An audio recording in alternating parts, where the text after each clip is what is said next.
반갑습니다. 6월 13일 주일 큐티 스케치 시간입니다. 오늘 본문은 출애굽기 25장 1절로 22절까지 말씀입니다.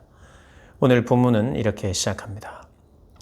여호와께서 모세에게 말씀하여 이르시되 이스라엘 자손에게 명령하여 내게 예물을 가져오라 하고 기쁜 마음으로 내는 자가 내게 바치는 모든 것을 너희는 받을지니라. 이제 오늘부터 다시 이제 출애굽기 묵상을 하게 됩니다. 오늘은 이제 25장인데요. 24장 이전 내용들을 보면 이제 모세가 이제 하나님의 그 말씀을 듣기 위하여 40일 주야로 40일간 이 시내산에서 하나님을 만납니다. 백성들은 밑에서 이제 기다리는 상황이죠. 그래서 그 중에 하나님께서 하시는 말씀 중에 오늘 본문은 이 본문이 시작되는데 이 본문의 말씀이 뭐냐 하면 하나님과의 만남을 위한 장소를 만들라. 그게 바로 성막인데 성막 안에 특별히 지성소가 있습니다. 지성소. 성소와 지성소가 있는데 지성소는 1년에 대제사장이 한 번 이렇게 들어갈 수 있는 곳입니다. 정말 거룩하게 구별된 곳이에요. 그런데 이제 그곳을 만들라 이렇게 이야기를 하는데 그것뿐만 아니라 이 성막 전체를 만드는 데 있어서 가장 기본적인 원리를 2절에 말하고 있어요. 뭐냐면 그걸 누가 만듭니까? 이스라엘 백성들이 만들죠. 무엇을 가지고요? 자기의 가진 것으로, 자기의 가진 좋은 것으로 좀 만들어야 돼요. 그래서 2절은 이렇게 이야기합니다. 이스라엘 자손에게 명령하여 내게 예물을 가져오게 하라. 예물을 가져오라는 거예요. 그런데 어떻게? 기쁜 마음으로 가져오. 이 기쁜 마음으로 가져온다고 할 때 이 원어적인 의미는 뭐냐면 예배나 혹은 군복무를 기꺼이 섬기겠다는, 자발적으로 봉사하겠다는 뜻입니다. 여러분, 나는 이걸 자발적으로 하고 싶어요. 나는 자발적으로 게으르고 싶어. 이건 자발적이 아니에요. 자발적으로 봉사한다. 여기에는 어떤 결단이 필요해요. 저절로 되는 게 아니라 이 말입니다. 기쁜 마음이라는 것이 그냥 어떤 내 기분 탓에 뭔가를 하겠다는 그런 의미가 아니고 내가 너무 좋은 일이 있으니까 한턱 내겠다 이런 마음이 아니라 기껍게 헌신하는 마음으로 드리기가 기뻐서 그걸 말하는 거예요. 그러니까 여러분 군복무 하고 싶어요? 군복무? 이게 딱 그래요. 군복무, 예배와 군복무를 왜 같이 이렇게 설명했는지 모르겠어요. 제가 이제 찾아보니까 예배나 혹은 군복무에 자발적으로 봉사한다는 의미 있어요. 예배와 군복무를 어떻게 보면 이 예배가 군복무처럼 힘든 것일 수도 있다. 때로는 그래요. 왜냐하면 나의 시간, 우선순위를 정해야 되니까. 이것은 예배를 드린다는 것이 또 한편으로는 봉사의 의미일 수 있어요. 하나님을 봉사한다. 하나님을 섬긴다. 그렇죠? 그리고 하나님도 우리를 섬기세요. 예배는 그래서 그리고 자발적으로 봉사해야 하는 것 중에 하나입니다. 그래서 우리가 예배 드린다는 것이 예배 드림이 기쁨 되는 건 맞아요. 그러나 결단이 필요합니다. 좀 거슬러서 나의 본성을 거슬러서 할 수 있는 일이에요. 군복무가 아무나 합니까? 늘 힘들어요. 그러나 그것을 거슬러서 자발적으로 한다. 이 기쁜 마음은 그런 거예요. 기꺼이 헌신한다 이런 의미입니다. 그러니까 기꺼이 헌신하는 사람, 기꺼이 헌신할 마음이 있는 사람, 그 사람들의 바치는 예물을 가지고 그 예물로 하나님의 지성소를, 성소를 만들라 이렇게 이야기합니다. 여러분, 하나님이 거하시겠고 하나님이 거기서 이스라엘을 만나주겠다라고 약속하신 그곳에 어떤 지어지는 기본 동기와 그 원리가 정신 안에 뭐냐 하면 자발성이 있어요. 내가 자발적으로 헌신하겠습니다. 그래서 이런 겁니다. 3절부터 이렇게 이어지는 게 너희들이 받을 예물은 이러하다. 금, 은, 놋, 청색, 자색, 홍색 실과 가는 배실과 염소 털과 하면서 쭉 나와요. 목록이 나옵니다. 금과 은과 놋과 청색, 자색, 홍색 실과 이런 것이 열거되고 이런 것이 불려질 때 사람들이 금은 내가 가지고 있어. 은은 내가 가지고 있지. 놋도 내가 가지고 있어. 사람들마다 저것은 내가 가지고 있으니 내가 드려야지. 기쁜 마음으로, 즐거운 마음으로, 기꺼이 헌신한 마음으로 그 목록이 불려질 때 저건 내가 해야지. 이런 마음이 생기는 것들을 받아서 하나님의 집이라고 말할 수 있는, 하나님이 임재하시겠다고 약속하시는 그곳을 만들라는 거예요. 무엇이 모여졌습니까? 기꺼운 자발적인 헌신. 그것이 모여진 곳에 하나님이 임재하겠다는 그런 의미로도 우리가 생각할 수 있어요. 하나님 만나길 원하십니까? 하나님의 임재를 정말 경험하기를 원하십니까? 그러면 이것은 조건은 아니에요.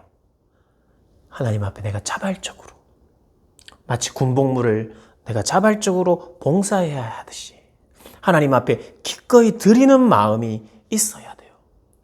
하나님의 교회에, 하나님의 나라의 확장에, 하나님의 구원의 역사에 이런 저런 것이 필요하다. 음이 필요하다 할 때 저 금은 내가 가지고 있는데, 이 정도의 돈은 내가 가지고 있는데 내가 기쁨으로 하나님 위해서 써야 되겠다. 이런 마음을 하나님 받으셔서 하나님의 임재의 장소로 사용하시겠다는 거예요. 2절 말씀 기억하십시오. 평생에 기억하시길 바라요. 그러면서 쭉 목록이 있습니다. 7절 호마노며 애복과 흉패에 물릴 보석이라 하면서 쭉 성소를 짓대하면서 쭉 계속해서 이어나갑니다. 16절까지 쭉 말합니다.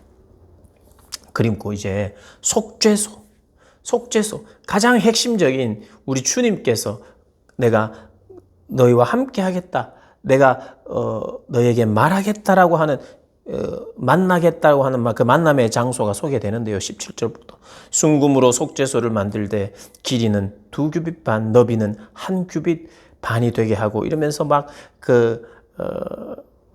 하나님께서 이 길이나 사이즈나 그리고 재료나 이런 모든 것들을 말씀하세요. 하나님이 이렇게 지어라 저렇게 지어라 말씀하십니다.